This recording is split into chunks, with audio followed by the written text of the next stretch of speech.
This podcast is hosted on podhome.fm, the most modern podcast hosting platform. Podhome offers unlimited episodes and podcasts, and unlimited use of Podhome AI, which generates transcripts, clips, chapters, title suggestions, show notes, and much more. And all of that for just $15.99 a month or $185 per year. That's a steal. So go to podhome.fm and start your 30-day trial now. And enjoy the show with Joe.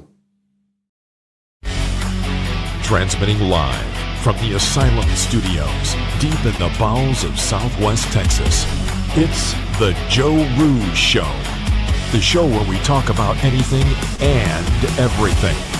Where nothing is sacred, nothing is watered down, and nothing is PC. Alrighty, hey folks, it is Friday, the 27th of February, 2026. I am Joe Rooz, and it is great to be with you once again, transmitting live at the Asylum, and of course doing the very best we can to bring you the best quality talk radio we could muster without all the bluster. Welcome to the Joe Rooz Show. All right. Right off the bat, I went back to the original music of the show. I had to. Because I tried and I practiced the Friday shout, and it doesn't work with a more low-key, laid-back, NPR-type intro that we were using for a couple of days. So, I know I said we'd try it again on Friday, but I'm sorry, it just didn't work. But we're here, and it is a beautiful Friday night here in Eagle Pass, Texas. The pimple on the backside of Texas, as we like to say. And it is, believe it or not, right now at 19:05 hours. Oh, and by the way, I don't know if you've realized this, we are on some streak. We started the show on time, kind of, again, which is great. Which is great for us. Fantastic. But it is a beautiful night here. It is 86 degrees outside here. And looking forward to, after the show, getting outside, getting a little fire going. You know, sitting by the fire with the kids, my pups, and having a bourbon. Just relax. Kick the feet up. Chill. Looking forward to it. Looking forward to the weekend. It's been a hell week. And we'll talk about that another time. So, hope you guys were able to catch the last show on Wednesday night. We had a great conversation with James Porfido. Wow, what experience, what background, really, really great conversation. 35 years in the law profession, both sides of the aisle, on the prosecuting side, on the defense side, and the insight that he brought to both sides of the game. And it is a game. And if you listen to the show or you watch the show, you realize that. But that's not the subject for tonight. Our guest is already waiting for us in the backstage area, so let's start getting into this. So, tonight's show is going to be about grief. You know, grief is something that every person will experience, but nobody really teaches you how to survive it. Loss does change you, and you guys know, you've been with me for a while. I went through a tremendous amount of loss over the last couple of years. It reshapes how you see yourself. It reshapes how you see the world. And, of course, how you move forward from that. Now, tonight, we'll be talking to someone who has dedicated her life to helping people walk through the darkness and come out stronger on the other side. Sam E. Tschritter is a multiple award-winning author who writes about grief, healing, hope, and not from theory, but from actual experience. So this is a conversation about loss, healing, and finding your way back. But before we bring in Sam, let's do our usual housekeeping stuff and get that all taken care of.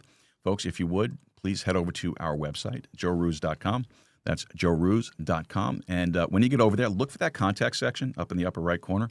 And open up the little web form, send us over a message. Let us know whatever's on your heart, whatever's on your mind, any questions, comments, cares, concerns. Maybe you have a complaint. You shouldn't have any, but maybe you do. You can send them on over to us, and we will, of course, give the complaints the just attention that they actually deserve. And then maybe you have a guest suggestion or a topic suggestion that you'd like us to address at some point. You can let us know through that. And look, if you don't want to use the website, totally fine by me. We have an email address. You can always email me directly at info@joerooz.com. That's info@joerooz.com. And, of course, you can always leave a comment down below in the comment section. We'd like to get those. That's always nice. It's a nice, novel idea to do. So why don't you do that? We'd love to hear from you guys. So with that, let's see. What else do we got here for you? Oh, yeah. I keep on forgetting to do this. Reminder, this is a live show. It's a live show. Weeknights, 8 p.m. Central Time, 7 p.m. Central Time, 8 p.m. Eastern Time. I'm backwards today. The methylene blue hasn't kicked in yet. So weeknights at 7 p.m. Central Time, 8 p.m. Eastern Time. And, of course, you can find the live show on Rumble at rumble.com/Joe Rooz. You're welcome to join us there. We would love for you to join us there and get off YouTube. YouTube is a waste of time. So come on over to Rumble. It's beautiful here. 72 degrees, white billowy clouds and a crystal blue sky. It's gorgeous. The water's fine. Palm trees everywhere. Come on over to Rumble. Free speech platform. YouTube, not so much. So if you're on YouTube watching the show, come on over to Rumble. We'd love to have you here. It's free. Don't cost you nothing. And you'll like it. It's a lot of fun. And also, please don't forget to like, subscribe, and share the show with your friends, your family, and your followers. That way, you will help us to spread the joy of the Joe Rooz Show to all of your friends and family. And you might actually even keep a couple after you do that. You never know. You never know. All right. Well, tonight's guest is brought to us courtesy of Creative Edge. Creative Edge is a publicist company. They do great work. They have a lot of quality clients, and their guests have been spot on. Love the fact that they actually respond to our emails. That's always nice. And they're always on time. That's a plus, too. I'm telling you, the 15 minutes before the show starts is when I have the biggest anxiety attacks, because I don't know if my guest is showing up. And when you don't have a guest and you're scheduled for a guest on a live show and you don't have one, it could be a problem. So we appreciate them. And Creative Edge, publicity at its finest for all creatives, your brand, and your future. All right, like I said before, tonight we are going to be joined by Sam E. Tschritter, a multi-award-winning author who writes with raw honesty about grief, loss, and finding hope again. With more than 20 years of leadership and over 40 book contributions to her belt, Sam brings real-world insight to hard topics, helping readers navigate their pain with humor, transparency, and faith. She's been featured on multiple podcasts, writes from Simpsonville, South Carolina. Yeah. And her work includes love letters to miscarried moms and other pieces that stick with you long after you put down the page. Sam, welcome to the show.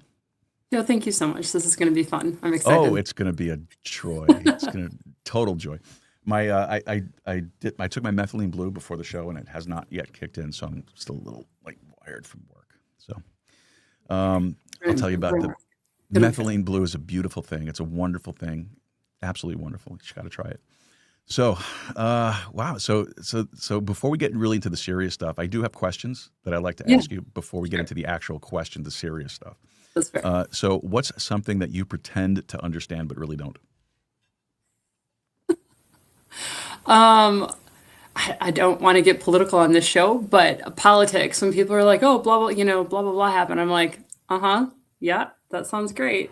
I'm not really sure what's going on. Or a lot of times if people talk about certain famous people, Okay.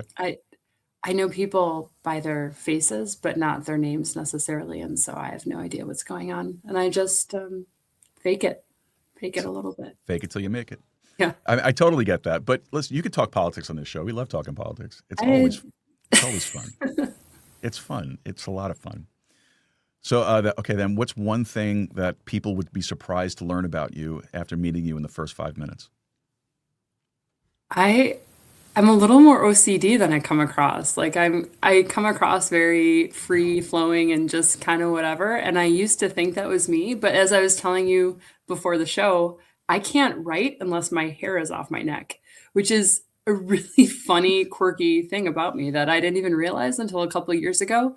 I was trying to type out a rough draft of a story and I couldn't focus. And I was like, I kept reaching for a hair tie. I couldn't find one. And so I finally figured that part out about myself. It only took That's 20 years. Yeah. That's really interesting. weird.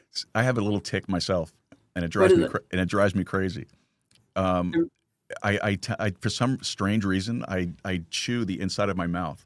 Hmm. So I'm always doing something like this. Yeah. Yeah, and it drives me crazy because, when you're doing a video show, nobody wants to see that. Yeah. Like, what are you doing? And then it makes your like neck muscles all weird. And It does. Absolutely. And the other thing that gets me too is I have to make sure that I trim like my mustache, like yeah, over the I lip don't have that one. and That's up not a over thing. here because sometimes it looks like I snorted a line of coke or something because I'm sitting here and I'm doing this trying to Like straighten keep the the whole hair out thing of your out. nose. Yeah, But exactly. that is not one of my struggles. Well, that's good. That's a good thing. That's a very good thing. See, this is great. This is just gonna be a sarcasm laced episode. So we're gonna have a good time. I think we're gonna have a good time.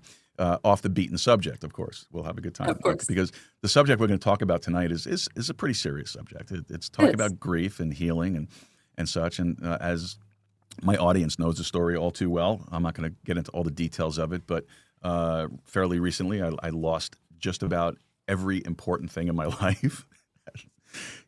I lost my dad, and then a few months after that, I lost my grandmother, and then while I was burying her, I lost my dog died while I was up in New York doing that, and then came back and had found out some things about my now ex-wife, and then shortly after that, my mom died. So so it was just like That's a lot. it was a sequence of events. It took place in the course of about a year and a half, maybe 2 years. Boom, boom, boom, Okay. boom, boom, right down the line. Like you weren't even recovered from the first grief, and then the Exactly. next one, and the next one, and the next Exactly. one. So it is, and what I said at the opening of the show is very true. It does change how you look at things. It does change how you feel about things, and how you handle it is very, very important. I did not handle it well, to be honest. I I struggled with it. don't feel like I did either. I think we're all really hard on ourselves, and that's one of the things we need to work on as a human race is forgiving ourselves and giving ourselves grace. Great point. Because when you're in the midst of grief, like it's no holds barred, right? Like there are no rules there. Exactly. So Exactly. So what made you first want to tell stories? Was there like a defining moment for you? I didn't even realize I was a writer until my friends told me, or like an author. They're like, Sam, people don't write books for fun. I don't know if you know that or not. And I was like, oh, because I did. I love telling stories. I'm good at it. So I hmm would just tell story, and they're like, no, that's not like we don't write books for fun. We would not rather write a book than watch TV. That's not normal. So Wow. that was in my 20s. After I had already published love letters to miscarriage moms, I realized, like, once I had several books on Amazon, I was like, oh, I might be an author. But So as okay, a kid, yeah. I have to ask this. And every time I have an author on the show or a writer on the show, I want to ask the question. I never do, so I'm going to ask you. What is the Okay. difference between an author and a writer? Books, I think. Writing books, if you're an author. I used to ask people, like people would ask me what I did. Oh, I'm a writer, because I didn't have enough courage or pride to say I'm an author. And they were like, oh, what do you write? And I was like, books. And they're like, oh, so you're an author. So I think that's the answer. Okay. We'll Yeah. we'll Google it later. Uh, I mean, I could have done that easily, prior to, but just wait, let me ask. I mean, writers can write anything. You can write blogs, you can write articles, True. all sorts of stuff. And I do. Like, I just wrote for, I write for BibleStudyTools.com and Crosswalk.com, things like that. So I write articles, but I also have books. So I don't So know. now, people, tell us loveunedited.com. Yeah. So most people know you from that. How did that platform begin? I have gone through all sorts of identity crises in the last few years, and that a lot of that had to do with grief and losing my late husband. He died in 2019 from cancer. I'm sorry. Thank you. I remarried in 2023. So my name has changed over time. My purpose has changed. The first book I ever published was the miscarriage book, but I did not lean into that identity for a long time because I didn't want to be known as the miscarriage lady or like the infant loss person. Like that was depressing. Yeah. And I was also like trying to get over the grief at that point still. So it was just, I don't know. So I came up with Grief Unedited because Love Letters to Miscarriage Moms and The Prodigal Son, Crackhead to Jesus Freak are very much like, this is it. This is life. This is what grief really looks like. And it's kind of in your face writing with levity to balance out the hard stuff. But it was unedited. And so, but I didn't want to be grief all the time. So loveunedited.com is how I came up with that website name. And I felt like God was just kind of like holding it there as a placeholder for me until I finally figured it out and like thought of loveunedited.com. So, Oh, so if you don't mind, tell us about a personal loss that deeply impacted your work. okay. So the first one that impacted my work was the miscarriage book, the miscarriages. So I had back-to-back miscarriages in 2009, actually. So it's quite a long time ago. And I had looked online at the time. I wasn't an author then. I liked writing stories. I was writing like a fiction novel in a notebook at that point. That's what my writing skill was. But I looked online and I saw 10 years ago I had a miscarriage, 15 years ago I had a miscarriage. And I felt like there needed to be something there, like in the moment for women who'd gone through and men, but it was more geared toward women because that's what I am. So I was writing to them. And so I was journaling. And as I was journaling, I wrote, "You see," as if I were talking to someone else. And I was like, oh, I guess I'm writing a book about miscarriage. So that's what I did. My real life, real time experiences turned into a book that I was able to like use to walk with women through their grief and say like the things that you're going through, even though they're hard and gross and terrible, they're normal for what this is. And you're not alone. Wow. So how does your family life and your writing life kind of interact each day to day? I like when my kids go to school because that is when I write. And so How old are your kids? I have 3 daughters that are 15, 13, and 11 right now. So Wow, those are yeah, great ages. And I so say good. that I say that sarcastically, of course. I said something nice to my oldest today and she meat mugged me. I was like, "You have a beautiful heart." And she looked up at me with a death glare. I was like, what did I do? Oh, that's great. I don't, I don't That's want to great. be the mom of teenagers anymore. Help Uh, me. my my two are older. So Okay. my daughter is 28, Okay. and my son is 25, and will be happy if he makes it to 26 because he's just that kid. you know, no, he's a Like good kid. like the fork in the outlet kid or like what? Well, he's like Charlie Brown. He's a Charlie Brown kid. It just everything that can go wrong for this kid goes wrong for him, and but he has such a big heart, and he's such a goofball. He's huge. He's like 6'4" or something like that, and he's all gangly. He reminds me of Jim Carrey. Okay. A young Jim Carrey, especially when he was in what was that show he was in? It just flipped out of my head. I'm not good there. Living I just- Color. Living Okay. Color. So he was in Living Color. So that's my son. He's the tall, gangly, super skinny kid. But With a Charlie Brown heart. Oh, yeah, exactly. A great kid. He called me today actually, and it's funny because he always calls at the worst possible time. It's usually when I'm at work and I got like 1,000,001 things going on around me, and whenever I pick up the phone, I'm like, "Yeah, bud, what's up? Dad, you got a minute?" Not really. I'm working. you know. But okay, go ahead. And I'm working, and he's telling me this horrible story that's going on around him, and I'm like, okay, all right. It's like I don't know what to tell him. It's just like I'm can't concentrate on everything. I'm right, not right. focused You're like like, that I sometimes. love you, and Yes, exactly. I love you, pal, but listen, I'm at work, and I'll talk to you later. So, but kids are great, though. I love them. I do. I love both of them. Sometimes, most of the time, but more sometimes than most. So you specialize in grief and healing. So, yeah. so what's a misconception that most people have about grief?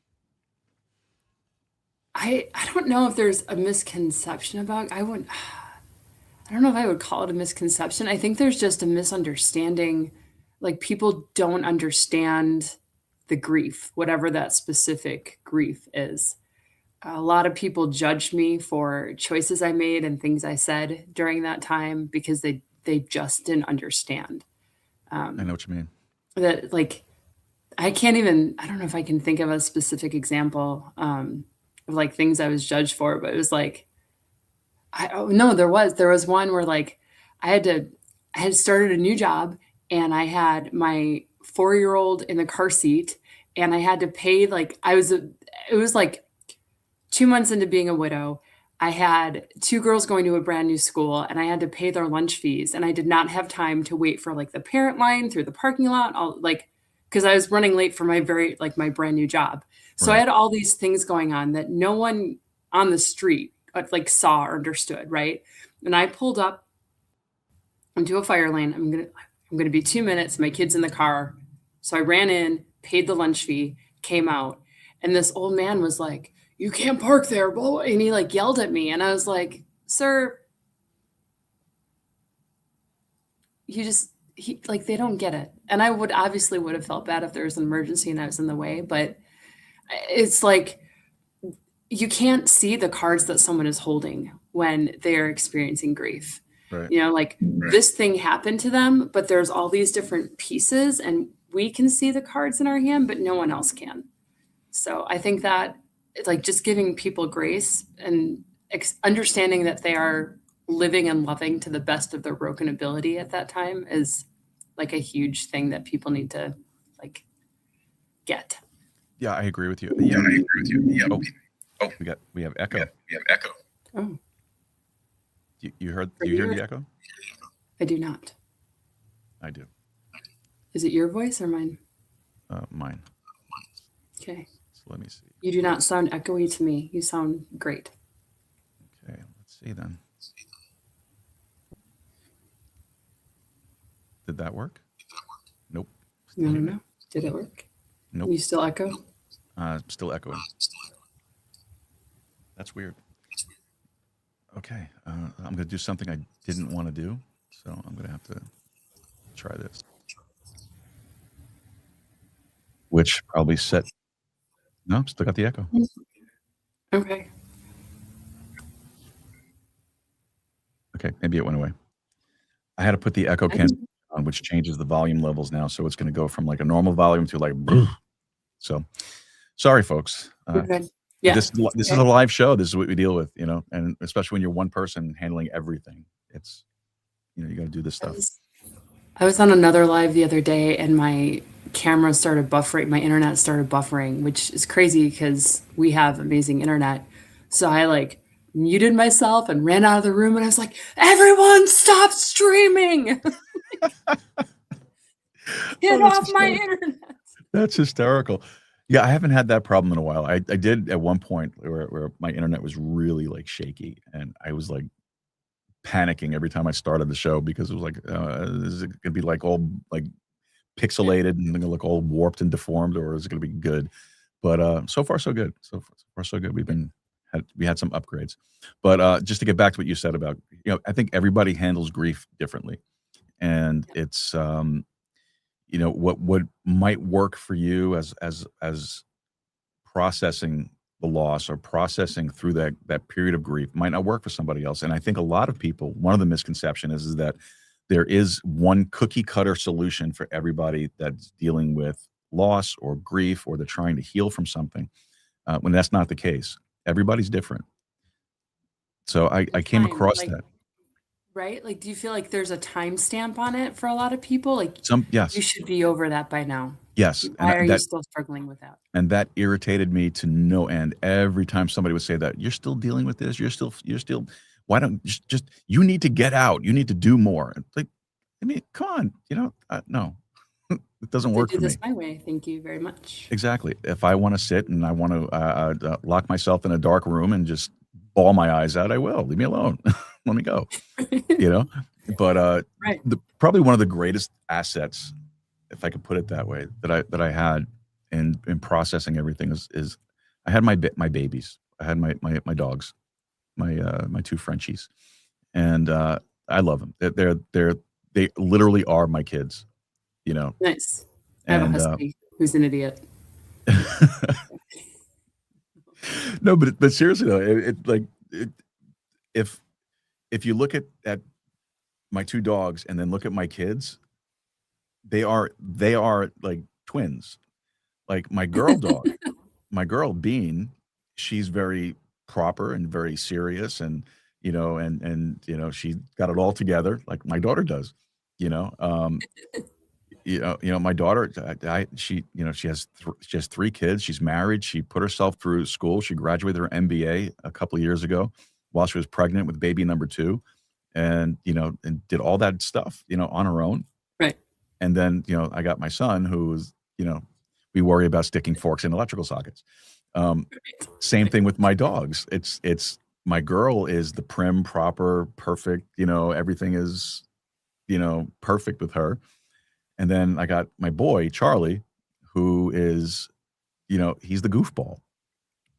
So they literally Funny are that. like my kids. Yeah. So My husky is like a mountain goat. Like he just eats I love aluminum huskies. cans and I love huskies.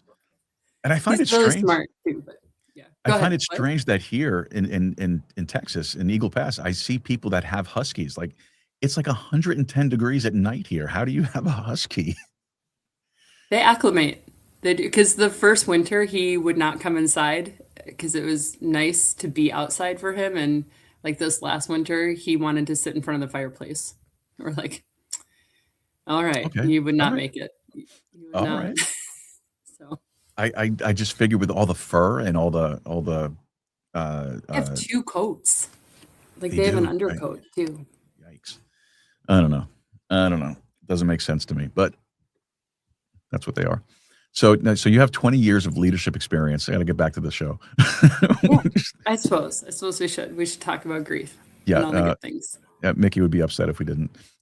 So with 20 years of leadership experience, how's that helped you or informed you on how you counsel others through their hard moments?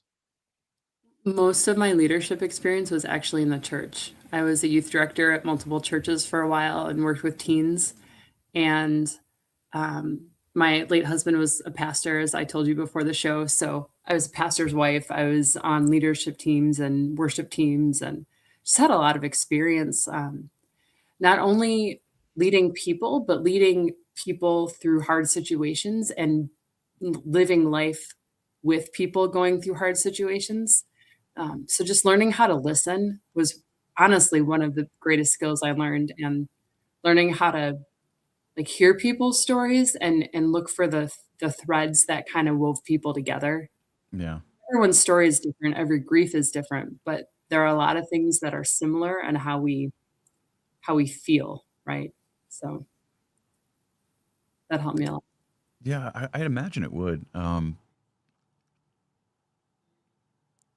And I know what you're saying too, because I'm just thinking back. Like I told you before the show that I served as an AP in a church, and I would Mhm. do counseling from time to time. I'm talking this is a while back, not anytime recently. Um, Right. and I would do counseling, from time to time. And I found it very hard when somebody would come to me with something that I'd never experienced, I'd never been through, Right. and to try to relate to that and try to, have what I call a common frame of reference. It's hard to counsel somebody through that stuff. And but like you said, you have to find that. So finding the thread that puts it all together too is kind of difficult because you can't connect things. So that's great. I mean, I give you credit for that. For doing that. I had such a hard time doing it. And I remember one person that I was counseling. It was a marriage counseling situation, and like I was like any expert on dealing with marriage counseling. You know, I feel like I an uh, expert even. I was just like, I don't know what to tell you. I said I've never experienced that. I don't know. And I would refer them to the senior pastor, and then the senior pastor would tell them to come back to see me. Right. So Just bounce 'cause he was, back and forth. I've had experiences where people like don't even say hi necessarily. Like it, they just come up to me and like oh yeah, here's my thing. And you're yes, like, okay, we're doing it. We're gonna do it. All right. Yeah. That's So it's wild, right? It's really wild. And it but happened to it's me also 2 weeks ago. did it really? It's like, I don't know what to I don't know what to do with your story. I'm like, I'm sorry. Can Sorry. can I write a book about it? You know Yeah, right. that's what. See, and I would tell people that too. I would say, you know what? I said, right now, all you're giving me is material to write my book. Right. Sometimes I think fictional characters, like the person you are describing, is a character in a book, and I'm going to go home and write down the details and change the name. And thank you. Thank you for that Absolutely, character. absolutely. So now you've contributed to books, all right? So Yes. what role, when you do contribute to the books, what role do you typically play in those types of collaborations? So I did a couple things for Dayspring Publishing. Oh yeah, I know them. And they have like these, okay, so like Sweet Tea for the Soul is kind of like a chicken soup for the soul type Hmm. thing. And I contributed a story each for a couple of those pieces. I also did a freelance job. I worked for a company called Good Catch Publishing. They're not around anymore. But churches hired them to write books for the church. And the books would be 7 chapters. And these chapters would have 7 stories of like people from the congregation. And then the Okay. church would buy a bunch of copies and mail them out to people in the community so that the community could like get to know the people in their congregation and just get a feel for the church. So it was like an outreach ministry tool. And my job was to interview these people and then write their stories from first person. So I interviewed a lot of people who dealt with like drug addiction or like divorce or anorexia, abuse, things like that. I was interviewing people and then writing their stories from first person. So it was like a chapter a book, essentially. So when you are writing, how do you approach blending humor, your sarcasm into, because you do handle a lot of heavy topics, Yeah. you know. So how do you approach blending the humor, the sarcasm into these heavy emotional topics? Just real life, because real life is funny. It is. So I remember like we had when we first got pregnant with our very first pregnancy that ended in miscarriage. I was talking about being pregnant and the excitement of pregnancy during at the beginning of the miscarriage book, because that was kind of the opening. And the story of that was that we had 2 teenage boys over for lunch that day, and I was on the phone with my sister. So it was like my professional self was sitting at the table, but my personal self was on the phone. And my sister was like, "Oh, I didn't even know you were trying to get pregnant." I was like, "Yeah, we were only off the pill like 10 days. Clint has super sperm." And this, I wasn't this prepared for that. right, these teenage boys, like, he spit his noodles so far. And and his brother was like, "You done with your lunch, Nick?" Like, it was so fun. Oh my goodness, I was not expecting that one. Okay. Right? Like, I mean, I was on the phone with my sister. Like, that's so, but that's in the book because you have to laugh about it Yes. because we're about to go into something super hard. So that's that's what No, I did. I get it. I get. Yeah. I mean, I have conversations like that with my sister too. You know, where you just It's like off the talk cuff. about And then, anything. yeah. And then my late husband was more funny when he wasn't trying to be. Like, he would just say things and you're like, so one of his oncology doctors was asking like, "Hey, have you ever worked with toxic chemicals?" And he was in a room full of people getting chemo. And he's like, "No, I'm a pastor, only toxic people." And he actually said that, and the entire room of people just like burst into laughter. And I was like, That's great. I like that. I gotta but remember it's that in the one. book because those are the types of things that you're like, all right, like we can laugh about this together. Or You might need to go yell at the kids to stop streaming because you're frozen. streaming. All right, there we are. Okay, you're back. Well, It's- kind of. I'm gonna like text them. I might text them now. Be like, stop streaming. Well, while you're doing that, I'm just gonna my tell dad, them now. That's my not the dad, right word. I hate autocorrect. Strip streaming? No, thank you. That's weird. Okay. My dad, my dad had a sense of humor like that Anyway, too. oh, there you go. Now it's you. Now I guess we're talking about something There I you go. shouldn't be talking about. I don't know. Were you? I don't know, Let me just say it. Hold on. Sorry. because I look okay here on this end. Okay, you stop for 1 second. Maybe it was me. I'm trying to think of like. It's hard. Okay, sorry. Yeah, I mean, just there were some funny things like that. Like he was playing football, and he was a white guy on the line, and they nicknamed themselves the Oreo line. That was their nickname. That's good. All these guys, But and yeah, so that was their nickname. And then the coach hated it, but he started calling them the Oreo line. He's like, "Okay, Oreo line, you're up," and that was just what they called themselves. And then they were giving each other grief one night, running out of the field, and the left tackle was giving Clint a hard time, and Clint was like, "Yeah, you just remember whatever everyone's favorite part of the cookie is." that's great. So, like, and that's how they talk to each other, and so that's in the book because we're talking about addiction and cancer and chemo and all this Yeah. hard, crummy stuff, and so you have those moments. Well, when my dad was in the hospital before he passed, my dad had that same dry, unexpected sense of humor.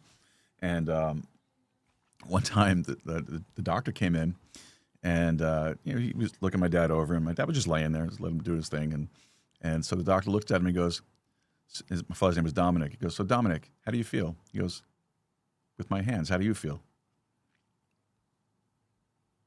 It's like the doctor paused. He was like, "I go, all right, that was good." That was one of my dad's things. He had that kind of dry sense of humor, and it's also find it interesting you mentioned football because I was a lineman also. I played. Were you? Okay. Yes, I played. I was a defensive tackle, offensive guard. I played both sides of the Okay. ball. I also did the long snap, which I hated. Yeah. I was the No, only one. You're the only one. What? I was the only one that could do it. Okay. Yeah, he would ask me, like, he played all sorts of positions. He played defense for a long time, and then he played, but always on the line, right? So just different positions on defense and offense on the line.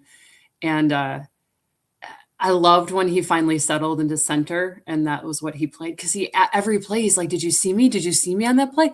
No. I saw like this mass of men, and then no, I did not see you. And like that was another thing I had to pretend about. Yes, I saw you. Yeah. Oh my But goodness. then when he was center, he was never offsides, right? Mm-hmm. And I saw him at the beginning of every play, so it was a lot easier to find him after the ball was snapped. So Nice. Oh, I love this conversation. This is a lot of fun. Oh my goodness. So, we're having fun too. all right. So, what's the hardest topic you've written about? Okay, we'll go there. So in the Prodigal Son, Crackhead to Jesus Freak, and let me know when you want visuals. We could do like a reading rainbow type thing because I have the books within Please. my reach. Go right ahead. All right, so I have here's Prayers Against Addiction. That kind of goes with the Prodigal Son. And then my fingers. These are my babies. But this is my late husband's story, Crackhead to Jesus Freak, and it's his testimony about how he overcame addiction, was sober for a long time, and then relapsed as a pastor. And that's how he found his cancer.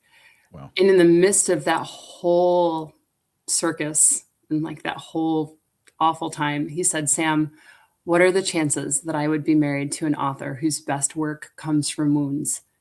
I want you to write my story." And at that point, I had been interviewing people. And so he's like, "I want you to interview me GCP style, and I want you to write my story." And so that book is the hardest thing I've ever written. It's the hardest thing I will ever write. And probably, reliving it, I lived through it once and it was a nightmare. And then reliving it every time I had to write the scene or work on the scene or edit the scene was like, it was rough. It was like a Horcrux. It's like it required a piece of my soul. But there were actually moments those first couple of years of marriage where when he got drunk, he relapsed in our first couple of years of marriage. And when he got drunk, he was angry and violent. And so I told those stories rather than showing them. Like good writing, you feel like you're in it and Right. you show it so that, you know what I mean? Like it's an experience. Sure. Those scenes I actually intentionally told because I wanted them to be in there. They needed to be in there, but I didn't want to dwell on them and I didn't want to put people in them.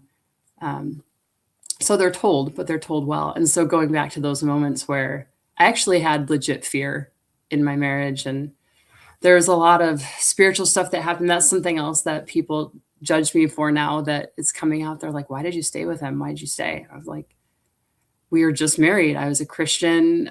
We had just gotten married. So I wasn't going to give up that quickly.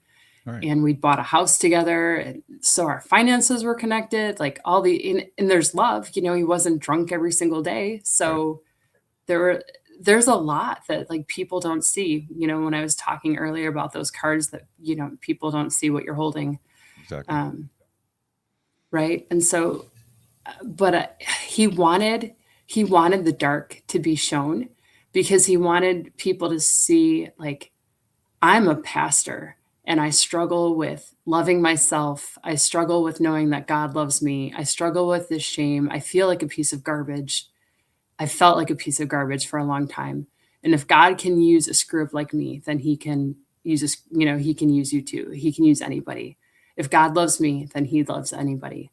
And that's the message of the book. That's what he wanted people to know. So yeah, and it's also scriptural too. I mean, because as you were Right. telling the story, a verse of scripture came to my mind, and that is that how God uses the weak things of the world, and God, despise things and them. Mhm. exactly, and also the Apostle Paul said, that when the Apostle Paul talked about the thorn in his side, Mhm.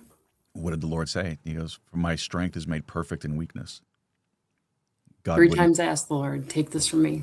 right? And And he he said, no. didn't. He said no, Mhm. because my strength is made perfect in weakness. And when you were telling your story right there, that whole Mhm. scenario just popped in my head there, and that's There's I a think, great tie-in right here for the very last line of the book, but you guys just need to read it because I don't want to ruin it for you. It's so powerful. But there's a legit battle that happens between the addiction and the spirit and God. Like it is legit, like light and dark battle that I had a front seat for. So yeah, it's a tough story to write. It's tough to live through it, right, and to right. have to deal with it on a daily basis. But it's also to relive it and to tell the story of it is equally hard, if not maybe a little more hard or difficult. Right. And again, if you want to talk scripturally, I mean, I love dealing with scripture. dealing with that type of a situation. I mean, and that's there's really do I want to get into this? This is like theology. That's why we're here. No, I don't know. No, it's that as you need to stick together and work through these problems. I think that's the problem with today. Everything is disposable, including marriage, including relationships. All of that stuff is disposable these days. Nobody really sticks through the difficult things and works through those things together anymore. And it's unfortunate. How many relationships, how many marriages break up over something like what you went through, when there could be a story of a redemption story attached to it toward the end, and they just walk away from it. Scripturally speaking, the only real reason God allows for divorce is fornication, adultery. Right. So I mean, I aside would from say that, abuse isn't fantastic either, right? Like if someone's in an abusive relationship, then they need yeah, I to mean, get out. of course, he's not. He doesn't want you to Right. stay in a situation like that either. But nobody wants to work things out anymore. And that's the heartbreaking thing of the whole thing. And so for staying with the marriage, I mean, that shows you that you have integrity, that you have that you have that compassion, and that love. I mean, you could have very easily just walked away from it and said, I'm not going to deal with this. I could have. It was hard. Staying was hard. Staying was Sure. there were a lot of fights. There was a lot of hurt because when he relapsed, he didn't tell me. So I caught him, and there's a difference between coming clean and being caught. Any Absolutely. parent of teenagers can explain that difference. Absolutely. And so, and then we found the cancer as the result of a drunk driving accident. Wow. So everyone was cancer, cancer, cancer. The sky is falling, and I was like, my husband lied to me. He went behind my back, and now I am suffering the consequences of his choice. I am not there with you yet. And a lot of people judge me for not supporting my husband and not going to chemo treatments with him as often as I should have. And our daughters were like 6, 4, and 2 at the time, or 3. It was like they were so itty bitty, Of course. And you're also a human being. Right. And I was struggling. So those interviews that we ended up doing were actually the closest we came to ever doing counseling, because he had the mandatory counseling for court and chemotherapy. And so we never had a lot of time to work on us in that 20 months diagnosis to death.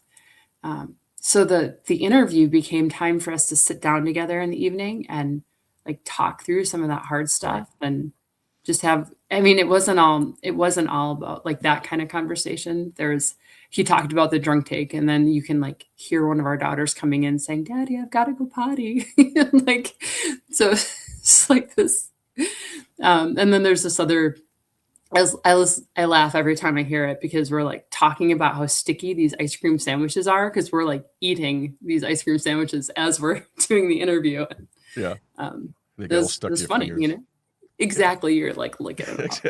For sure. So, but also look at it like this too. If you would have walked away, mm-hmm. all right, God couldn't have used you to bring his story forward and help myriad other people in dealing with a similar situation.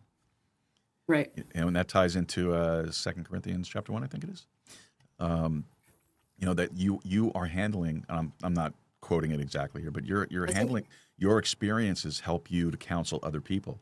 And if you hadn't gone through this experience, you wouldn't be able to help someone who's going through a similar circumstance.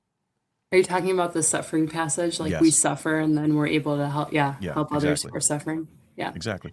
There's, the judge looked at me because there was one night, one of those violent nights where I actually called 911 on my husband, which I don't wish on anyone ever.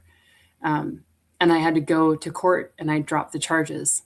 And you hear about these women who are in these domestic violence situations where they go in and they just drop the charges, and the cycle repeats itself. Yeah. Right. And judge them. You judge them. And I heard what I was saying, and I heard all my previous judgments on women, and I heard myself.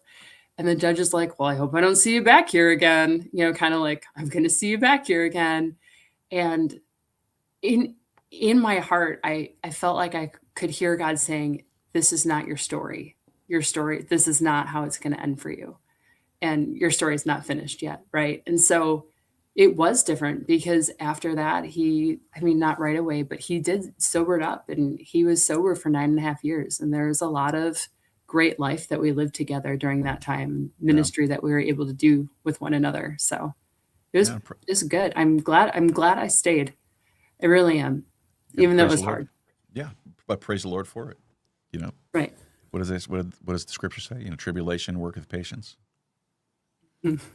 Consider it pure joy, my brothers and sisters, when you face trials. Consider it joy.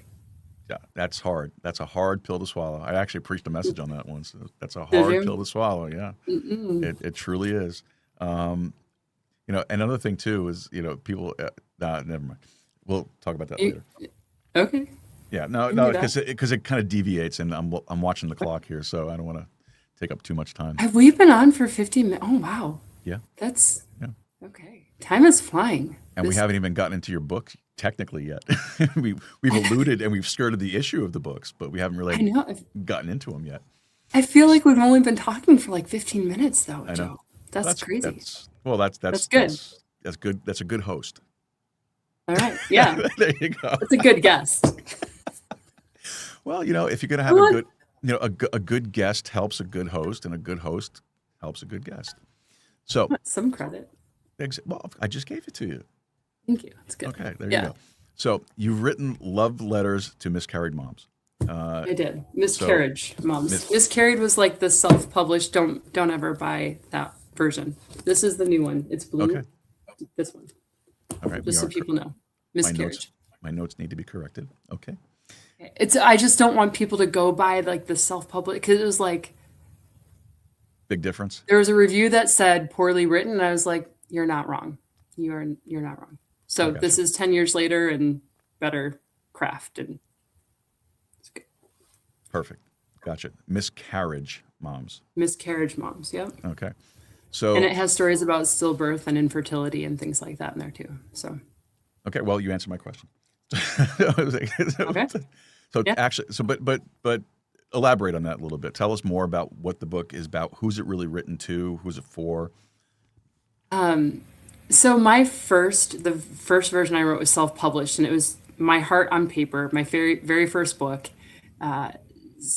Craft-wise, not fantastic. It was picked up by a publisher, so I was able to elevate the craft of the writing, but keep the real-time experience of like the hard, like the physical things I experienced and the mental and emotional. That all is true to time. And then I was also able to add in stories from other moms and dads who'd experienced loss. My friend John, terrible story. He had twins, and they were in the NICU for a long time, and only one of them went home with the family. There's another woman she'd experienced a stillbirth. She experienced like a early infant loss, and she had a miscarriage. And so there are a lot of different types of stories in there.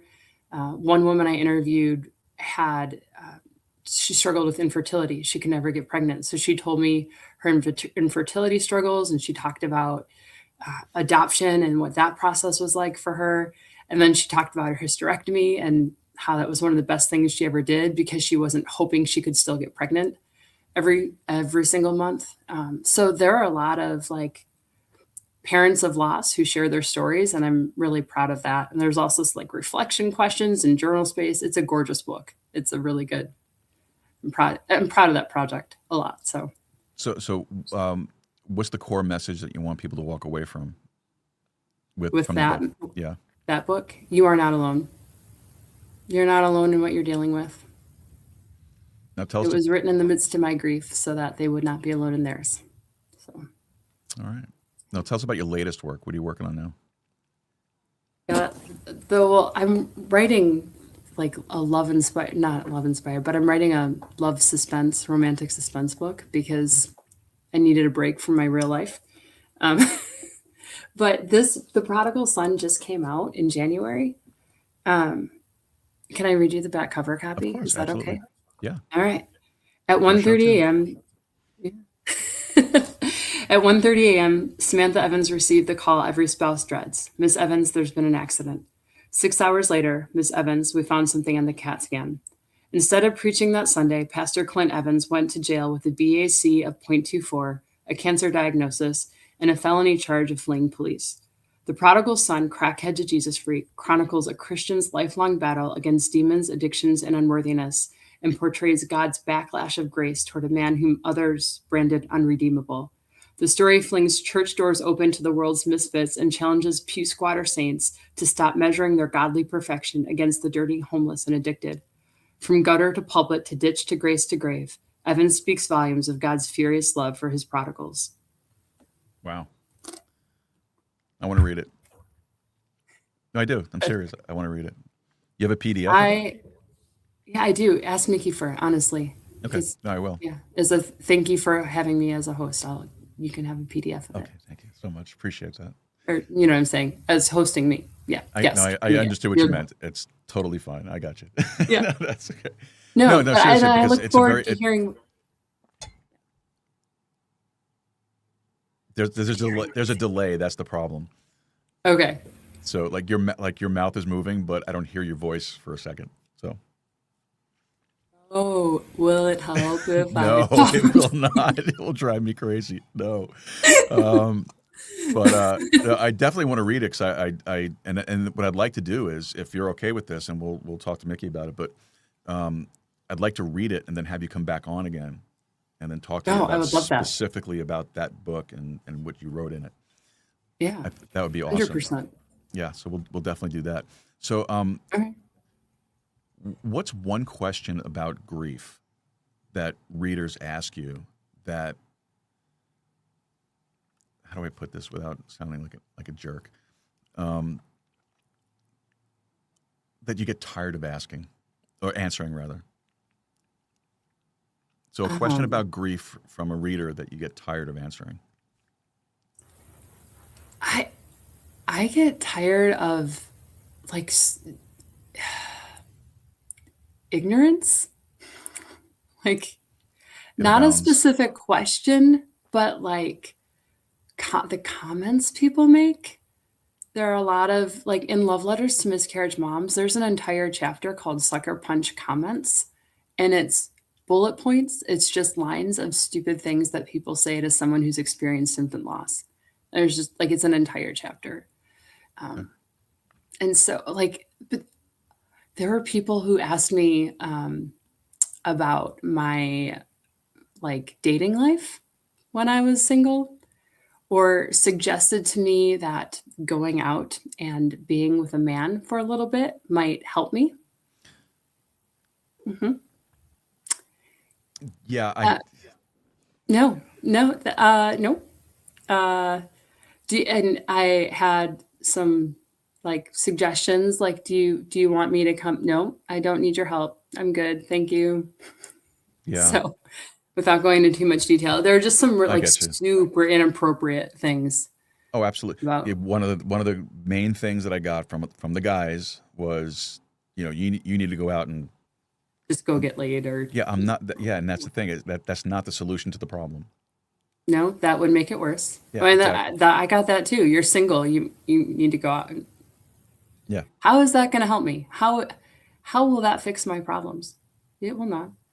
Especially, I mean, like it's probably TMI. Do you do TMI on this show? Anytime. Um, my husband was the one with the vasectomy, so he died, and I was like, oh, okay, well, I need to.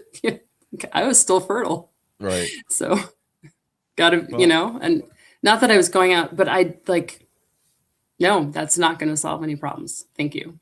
yeah, And none of your business, by the way. yeah, right. Exactly. And that Not you, but like no, I know them. Like no, when I know they're what you mean. Exactly. I know exactly what you mean because I had the same attitude about it. It was like it's, me going out and hooking up and or meeting somebody and that's not going to fix what I'm dealing with. I need to be alone for a little while. I need to find myself again. I need to rebuild myself again. I need to get back on my feet again. And, hooking myself up with somebody is not going to help me do that. right. Well, especially if you're having an identity crisis, which happens in grief. Yeah, You have no absolutely. idea who you are. Exactly I right. mean, Exactly right. that was rough. I mean, I was born Samantha Ann Lewis, and then I was Samantha Ann Evans, and then Samantha Evans Schritter. So, like, Samantha Ann Lewis Evans Schritter. There's just a lot. Who am I? I'm Yeah, God's child at the end of the day. But there is a exactly lot right. of like, I don't know who I am apart from these people who've been part of my life forever. And that's not just losing a spouse by death. That's divorce. That's losing friends, Yeah, losing a dog or an animal. Like your identity is wrapped up more in the people you care about than you realize. And exactly right. um, And a lot of people don't understand that, right. until, God forbid it happens to them, then they become experts, in all of it. But so if you could change one thing about how society talks about loss, what would that be? I would want more grace. I just want more grace for the griever. I like that. That's good. That's good. That's really good. All right. Well, it is that time. So this has been a Okay. great. I've really enjoyed this conversation tonight. This was a lot of fun. Good. It Good. was I look. it's a sensitive subject, yes, but Yeah. we laughed through it, and that's important. and you have a great story to tell, and it was a privilege to sit here and listen to it. And I really am looking forward to reading the book. But before I we want wrap you to up, put marks on all the parts that are funny, and we can talk about all the parts that made you laugh. no problem. We'll do a 3-hour live stream. What do you think? That sounds great. Okay. I'll bring hot tea. That'll be cold by the end of it. So, I'll bring my coffee. I'll have my espresso. I'll right. do all that. Well, I mean, I'll talk as long as you need to talk, but All right. yeah. But before we wrap up for tonight, who is someone that you respect, and what are they doing that inspires you? Or what have they done that inspires you? There are so many people that are in spaces that I appreciate. I'm gonna do a shout out for author Terry Whalen. He is. I know Terry. Do you really? I had Terry on How the do you show. know Terry? I had Terry on the show a couple of weeks ago. Oh my gosh, he's one of my favorite people. Yeah, he's I a great love guy. him. Great He guy. picked me. He is an author. He's done like 70, I don't know, over 70 books, right? And he's so humble because he lives like 3 blocks from the Pacific Coast, but he just is so humble. And he mentors me. He calls me every couple of weeks and You're the one. what? Oh. He talks about me? Well, after the show, we had our private conversation after the show, and he mentioned that there's somebody that he mentors. And wow, look at that small world. It might be me. And I'm not even on the show because of a connection with Terry. It's because of Mickey and his in Creative Edge Publishing, or you know what I'm trying to say. Creative Publicity. Edge. Yes. Thank you. That one. Yeah. I have a problem with it too, so I get tongue-tied over it. We're over an hour here too. So, but no, Terry, I was really like struggling with something, just feeling like I wasn't getting enough momentum as an author. And he said, Sam, don't give up. Don't give up. The ones who make it are the ones who don't give up. And I remember where I was standing in my backyard while I was on the phone with him. So I quote him all the time saying that to me. Don't give up. Great. That's great. I gotta find out. I gotta go back into the archives here and figure out which episode it was, and I'll send it to you. And then, I want to know if I'm the one he was talking about. I mean, he probably mentors more than one person, but I actually have he sent me one of his books. I got his books too. Yeah, so he's great. Yeah. I love to talk to him. He gave me such really good information after, like off the air, off the record stuff. So very, very motivational. That's really so good. He was really fun. good. Yeah, super good guy. And he's going to find this episode because he has like a name finder app where he like searches the internet for his name. So if you say Terry Whalen, like We'll keep repeating it. You know, we'll put right? we'll put it as a Put it in the hashtag show somewhere. notes. We'll put a hashtag somewhere in the show notes about it for sure. But that's awesome. guy. So where can people go to find out more about you and about what you're doing? LoveUnedited.com. Everything is there. It's easier than spelling my last name. Saying it too. Tschritter. LoveUnedited.com. There is a tab right at the top that is connect with me. And it has all the links, like my Linktree, my Instagram and TikTok and Twitter, all that stuff is right there. And for anyone who joins my newsletter, they get 3 free chapters of The Prodigal Son. Awesome. So I think we already have your Linktree and your website already in the show notes, but if it's not there, I'll make sure it gets put in there. those are the two, because they're everything. Like if people have one or the other, then they can find anything of me. So those are the links I give away all the time. So outstanding. All right. So you want to hang out backstage for a minute, and I'll close up the show, and I'll come back to you? Sure, I will wait patiently. Okay. We good. Outstanding. Take a drink.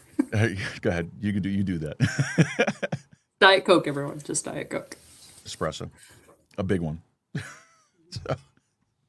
All right.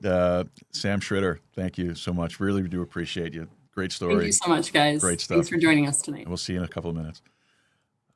All right.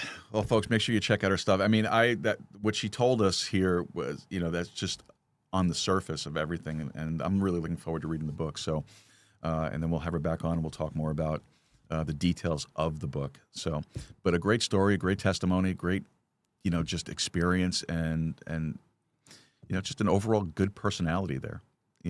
That's important. All right, let's wrap this baby up here tonight. So, folks, you know what? The usual, it is tax season. And you know what? Taxation is theft. I say it over and over and over again. And I'll keep saying it until the IRS is abolished, which, I don't know. I remember that somewhere in the campaign. So hopefully we'll get that. But tax season, unfortunately, is upon us again. You know, liberal Christmas, April 15th. But the folks over at Diamond Dynasty Tax Group Legacy, they are a great little business here in Eagle Pass. You can call them at 830-867-7106, 830-867-7106. They're great. They did my taxes for me last year when we bought the asylum and we built the studio and did the renovations here. It was, they took a stack of receipts about this big and they took care of all of the headache for me. So check them out at 830-867-7106. It's 830-867-7106 for Diamond Dynasty Tax Group Legacy. Get your consultation and make sure you let them know that you heard it here on our show. All right, shout-outs to our producers, executive producer Wayne Rankin, Rosanna Rankin, Carolina Jimenez, Marissa Lee, and of course, couldn't do this without Anonymous Angela. So we do really appreciate all the work that these guys put into it. They donate their time, their talent, and their treasure. The 3 T's, that's what we call it. Time, talent, treasure. And you can do the same thing. If you have the means to do it and you have the time available to do it, you can very easily help us out and join our producing team. Just head over to our website, joerooz.com/support, joerooz.com/support, and look at all the different ways you can help us. You can do a one-time donation, any amount, a recurring donation in any amount. You can sign up to one of our 3 producer tiers. Associate producer is $17.76 a month. Producer tier is $18.36 a month, and the producer tier is the executive producer tier is $25 a month, and the executive producer gets to come on the show with us. That's right. You get to spend some time here on the show and talk about all the great things that you are involved with, or talk about stuff that we're talking about on the show. So check that out. If you have the means and you're able to do it, we'd love to have you. All the producers get the shout out, like you just heard, included in all of our show notes, all of the emails and everything that we go out from the show. So check it out. All right. Go to joerooz.com/support. All right. So folks, grief is one of the few experiences that unites every human being. It doesn't care who you are. It doesn't care where you came from or what you believe. It arrives more often than not uninvited. And it changes you. And sometimes it changes you permanently. But what tonight's conversation reminds us is this: grief is not the end of your story. It's just a chapter.